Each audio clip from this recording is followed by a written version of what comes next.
नमस्कार साथियों, मैं प्रमोद उपाध्याय बाल विद्या मंदिर senior secondary school Tripura Nagaur के ई लर्निंग पोर्टल पर आपका हार्दिक स्वागत करता हूं। जैसा कि मैंने पिछले वीडियो में आपको कक्षा 9th और विषय हिंदी के अंतर्गत अध्याय 11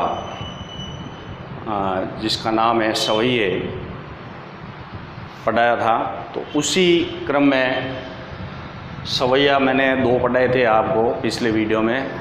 आज के वीडियो में हम तीसरा सवैया लेते हैं रसकान जी का।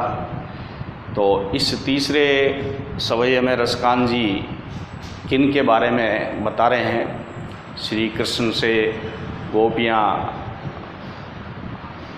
अत्यधिक प्रेम करती हैं, तो गोपियों के द्वारा इसमें बताया गया है कि गोपियाँ किस प्रकार श्री कृष्ण की वेशभूषा को धारण कर रही हैं।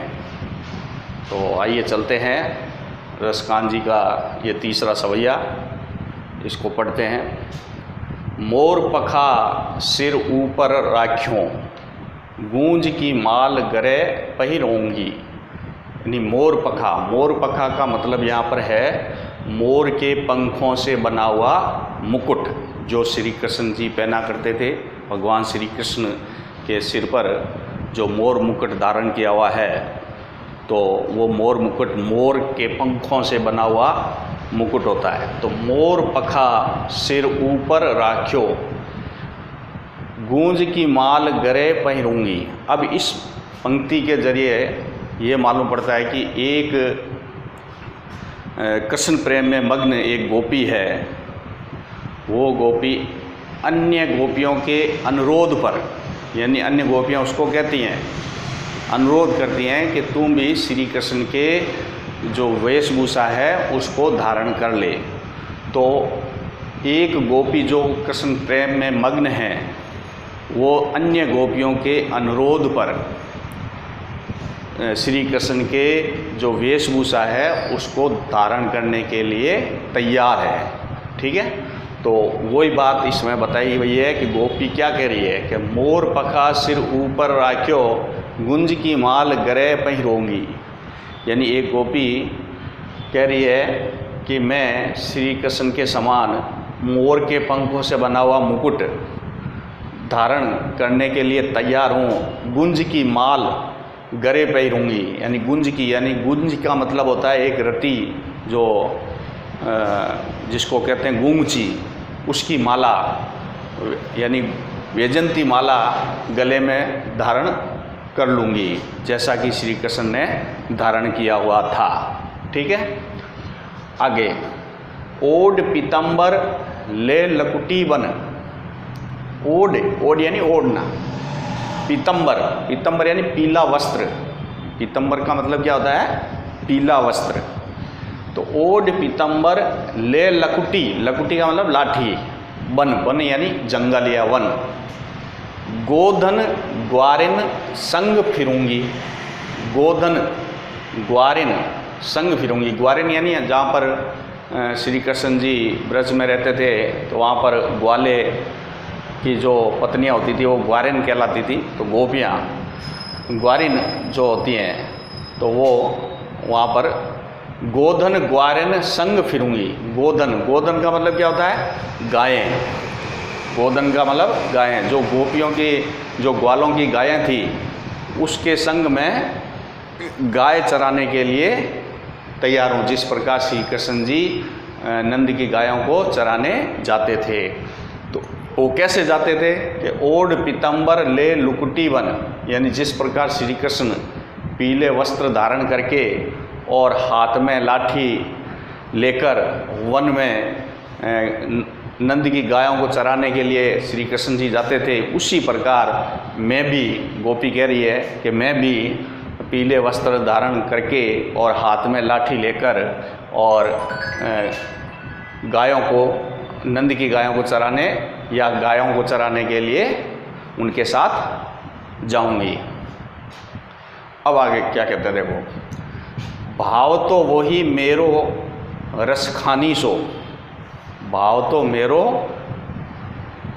तो वही मेरो रसखानी सो, यानी जिस प्रकार रसखान कृष्ण प्रेम में मग्न होते हैं, जो उनके रसकान के जो भाव हैं श्री कृष्ण के प्रति, वो भाव भी मेरे अंदर हैं, यानी मैं भी श्री कृष्ण से प्रेम करती हूँ, ये गोपी कह रही है। ठीक है, कि भाव तो वही मेरो रसकानी, जिस प्रकार रसकान जी श्री कृष्ण जी से प्रेम भक्ति करते हैं, उसी प्रकार मैं भी श्री कृष्ण से मेरा भी प्रेम लगाव है।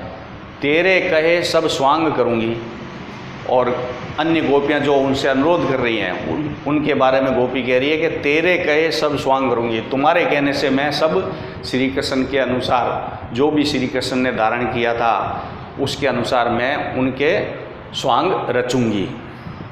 ठीक है, कि भाव तो वही मेरो रसकानी सो, यानी मेरा भी श्री कृष्ण के प्रति प्रेम का भाव है, जो रसखान का था वैसा ही।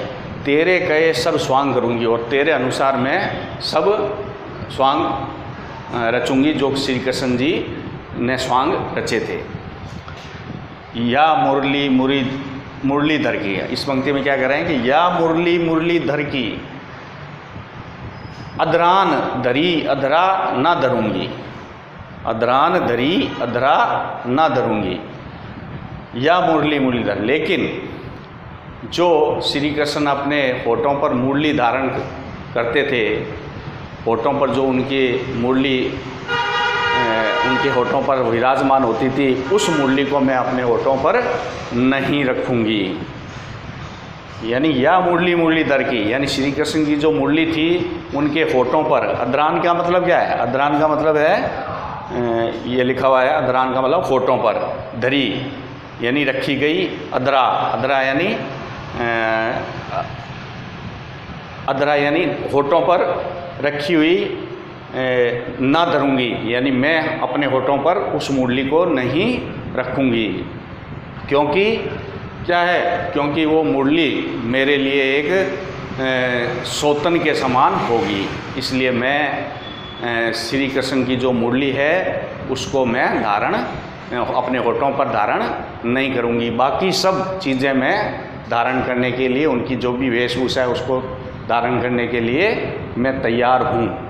ये गोपी, एक गोपी जो कह रही है अन्य गोपियों को, ठीक है, कि या मुरली मुरलीधर की अधरान धरी अधराना धरूँगी, यानी ये जो श्री कृष्ण की मुरली है जो उनके होठों पर विराजमान है या होठों पर लगी हुई है, उस मुरली को मैं अपने होठों पर नहीं धरूँगी, क्योंकि वो मुरली मेरे लिए एक सौतन के समान होगी।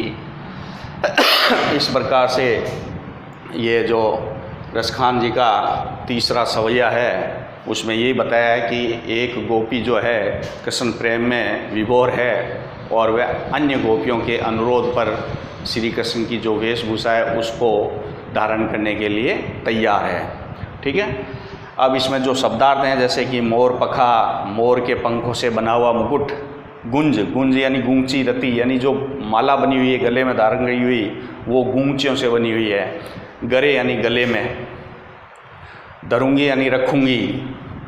पीतम्बर यानी पीले वस्त्र, जो श्री कृष्ण जी पीले वस्त्र पहना करते थे। गोधन यानी गायें, धरी यानी रखी गई, यानी जो मुरली होठों पर धरी यानी रखी गई थी। भाव तो यानी अच्छा लगने वाला, यानी यहाँ जब भाव तो वही मेरो रसखानी, जिस प्रकार श्री कृष्ण के प्रति रसखान का जो भाव था वही मेरा भी श्री कृष्ण के प्रति भाव है। स्वांग यानी रूप धारण करना, स्वांग, स्वांग रचना, स्वांग करूँगी यानी जो श्री कृष्ण जी का रूप था वो को आपके कहे अनुसार मैं धारण करूँगी, ये गोपी कह रही थी। अधरान यानी होठों पर। ठीक है, इस तरीके से ये सवैया है तीसरा, जो आप अपनी नोटबुक में नोट करेंगे, और अगले वीडियो में मैं इसका चौथा सवैया बताऊंगा। इस वीडियो में इतना ही, और इसको बार बार इसको पढ़ेंगे। ठीक है, कि मोर फका सिर ऊपर राख्यो, गुंज की माल गरे पैरूँगी, ओढ़ पीतम्बर ले लकुटी बन, गोधन ग्वारन संग फिरूँगी। भाव तो वही मेरो रसगानी सो, तेरे कहे सब स्वांग करूँगी, या मुरली मुरलीधर की अधरान धरी अधराना धरूँगी।